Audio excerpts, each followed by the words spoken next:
El Comentario Podcast presenta un espacio realizado y dirigido por Agustín Sancho Cubero. La noche se cernía sobre la ciudad de La Habana con una pesadez húmeda que se filtraba por las rendijas de las persianas de madera. En aquel año de 1962 era una madrugada pegajosa donde el aire parecía estancado en los pulmones de una urbe que fingía dormir bajo el peso de una revolución que ya no soñaba sino que vigilaba en una cocina solitaria. El único sonido que rompía el mutismo era el rítmico latir de un reloj de pared y el zumbido constante de un refrigerador de fabricación soviética, que vibraba como un animal cautivo. Una mujer de 29 años permanecía sentada frente a una mesa de madera gastada con la mirada fija en una lata de conservas cuya etiqueta rezaba frijoles negros producto de México. Sus manos finas pero firmes sostenían un abrelatas metálico y cada giro del metal producía un chirrido agudo que cortaba el aire como un lamento. Dentro de aquella lata no había legumbres sino fajos de dólares enrollados con precisión y un rollo de microfilm del tamaño de una semilla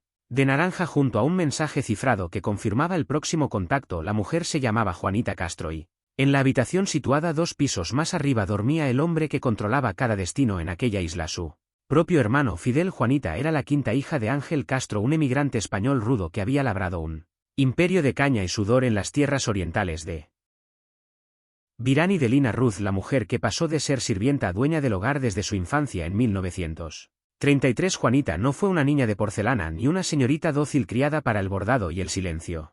Poseía la terquedad de su padre y una pasión volcánica que la convertía en la única voz capaz de desafiar la voluntad de su hermano mayor. En aquella casa de 7 hermanos donde Ramón era el administrador obediente y Raúl el escudero silencioso, Juanita era un fuego independiente que no aceptaba moldes. Cuando la lucha contra el dictador Batista cobró fuerza en los años 50, ella no se quedó esperando noticias por la radio. En 1958 cruzó el mar hacia el norte para comprar armas y recaudar fondos para la causa de sus hermanos. Creía fervientemente en la promesa de una Cuba libre, democrática y sin torturas. El 1 de enero de 1959, cuando los barbudos entraron en La Habana, Juanita sintió que aquel era el día más luminoso de su existencia, pero la luz comenzó a palidecer pronto. El Mesías que había bajado de la Sierra Maestra empezó a transformar el guión de la historia y las elecciones prometidas se evaporaron como el rocío del amanecer. Los juicios sumarios en la fortaleza de la Cabaña se multiplicaron y una sombra gélida empezó a proyectarse sobre la voluntad de Fidel, la sombra de un médico argentino de mirada implacable llamado Che Guevara. Para Juanita aquel hombre no era un héroe de leyenda sino un fanático sin entrañas que alimentaba los instintos más oscuros de su hermano. La ruptura definitiva comenzó a gestarse en un hospital rural que ella misma había levantado con su esfuerzo y su dinero. El día de la inauguración, Fidel le informó que el Che presidiría el acto y Juanita estalló en una furia que hizo temblar las paredes de la finca. Le gritó a su hermano que aquel extranjero jamás pondría un pie en su obra y, frente a una multitud de campesinos, tomó el micrófono para clamar por la democracia y rechazar el comunismo. Fue el momento en que la familia Castro se partió en 2 mitades irreconciliables. En 1960, cuando el Estado empezó a confiscar las tierras familiares en Virán, Juanita intentó salvar el ganado antes de que fuera intervenido. La reacción de Fidel fue un latigazo verbal. A través del teléfono la llamó gusana, una palabra que en aquel entonces equivalía a una condena a muerte civil. Juanita comprendió entonces que aquel hombre ya no era su hermano sino un monstruo devorado por el poder. La traición que ella cometió después no fue un acto de maldad,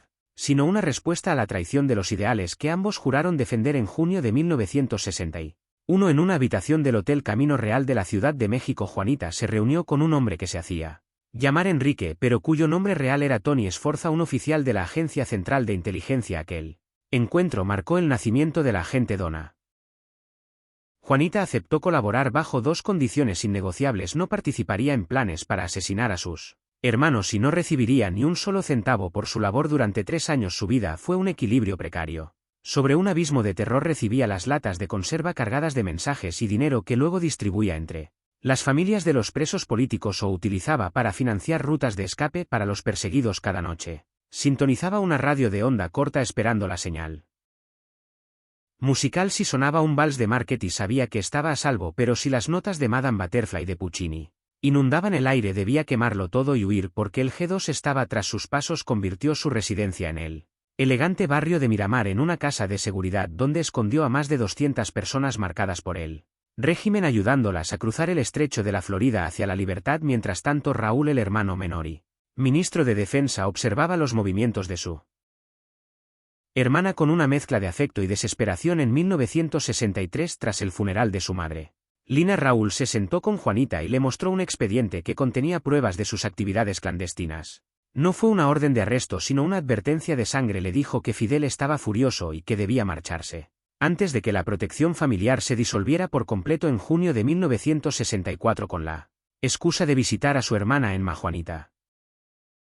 Partió hacia México. Llevaba 21 maletas que los agentes de aduana no se atrevieron a registrar por una orden directa que venía de lo más alto. Raúl había preferido el exilio de su hermana antes que su ejecución el 29 de junio de 1964 en una conferencia de prensa que sacudió los cimientos del continente. Juanita denunció que sus hermanos habían convertido a Cuba en una inmensa prisión rodeada de agua, rompiendo así el último lazo que la unía a su pasado.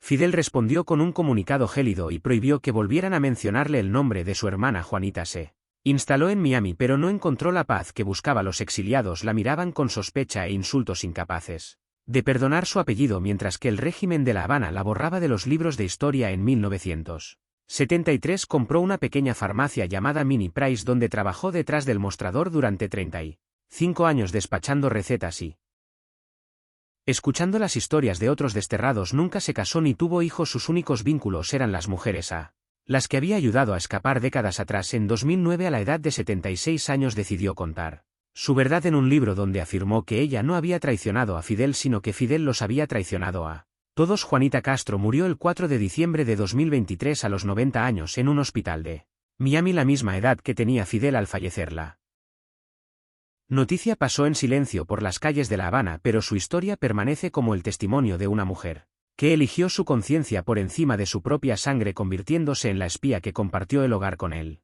Tirano. El relato de su vida no es solo una crónica de espionaje sino el drama íntimo de una familia que se destruyó en el altar de la ideología y el poder absoluto. Juanita se fue de este mundo sin volver a pisarla tierra roja de Virán, pero llevando consigo el secreto de aquellas noches de radio y latas de conserva donde el miedo y el deber luchaban en el corazón de una mujer que nunca dejó de ser una Castro, aunque el precio fuera el olvido y la soledad en una tierra extraña. Su legado no se mide en monumentos sino en las vidas de aquellos a quienes salvó de la oscuridad de las cárceles y en la firmeza de una voz que no se dejó silenciar ni por el amor fraterno ni por la amenaza del paredón. Mientras el tiempo borra las huellas de la Guerra Fría, la figura de la agente Donna se recorta contra el horizonte de la historia cubana como un símbolo de la resistencia más difícil de todas, la que se ejerce contra aquellos que amamos cuando se convierten en opresores. Espacio realizado y dirigido por Agustín Sancho Cubero. Gracias por su atención. Hasta la próxima edición del programa.